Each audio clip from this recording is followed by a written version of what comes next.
vlog. Now in this particular vlog I want to discuss the real keys to maintaining as much muscle mass as possible within the context of a fat loss phase. So it's firstly just very important to realise that we've got two goals within the fat loss phase: to obviously lose body fat and to maintain as much muscle mass as possible. And it's really that second objective which really dictates how we approach the fat loss phase. What most people typically do is they slash the calories, they start doing too much cardio, and they just lose too much muscle mass within the fat loss phase. And we really want to try and minimize that as much as possible.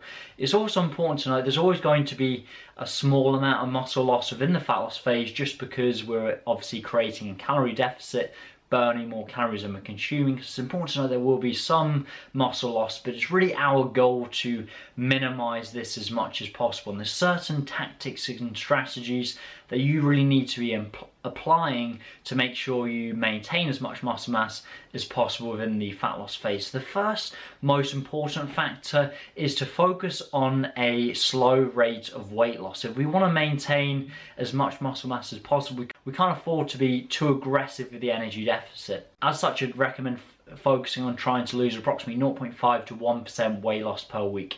If you do this, this is going to give you your best chance of maintaining as much muscle mass as possible within the context of a fat loss phase. And that therefore means not being too aggressive with reducing your calories, not being too aggressive with doing too much cardio, and therefore only making reductions in calories and increasing energy expenditure for more cardio when you actually reach a fat loss plateau, which I'll discuss shortly. So we need to have weight training as the foundation of our routine, as the main tool to help preserve muscle mass within the fat loss phase.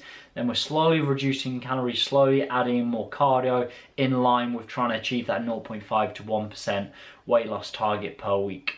Additionally, in regards to the weight training, another mistake people start making is essentially just transitioning to do lots of high rep work within their weight training. Their rationale is, I can burn more calories doing high repetition work and therefore lose more fat. Even though it's true you'll burn more calories, that's irrelevant, because weight training's main role is to preserve lean muscle mass in the fat loss phase and want to create the calorie deficit from reducing calories and increasing cardio, rather than trying to use the weight training session as the tool to burn lots of calories. That's not what we want to do. Weight training's role is to preserve lean muscle mass, therefore continue training heavy.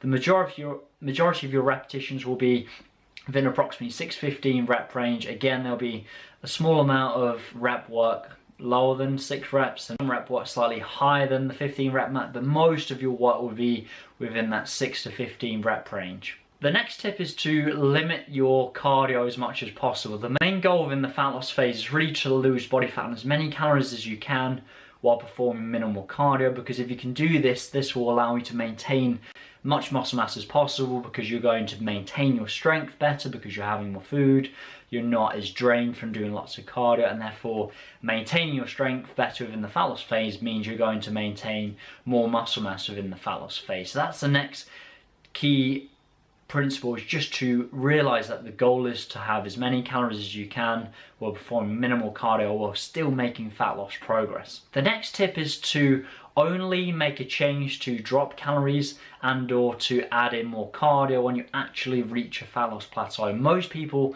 are far too aggressive with their changes. They just all of a sudden add in 3 additional cardio sessions and slash their calories significantly before they've even reached a fat loss plateau. Unless you've reached a fat loss plateau, you want to maintain what you are currently doing and then only make a change to your nutrition to drop calories and or add in more cardio when you actually reach a fat loss plateau. And that's going to therefore mean that you're going to go throughout the fat loss phase while maximizing as much fat loss as possible while still consuming as many calories as you can on minimal cardio, because you're only dropping calories or adding cardio when you actually reach a fat loss plateau, as opposed to just chucking in loads of cardio, slashing your calories before you've even reached the plateau. So hopefully these tips have helped.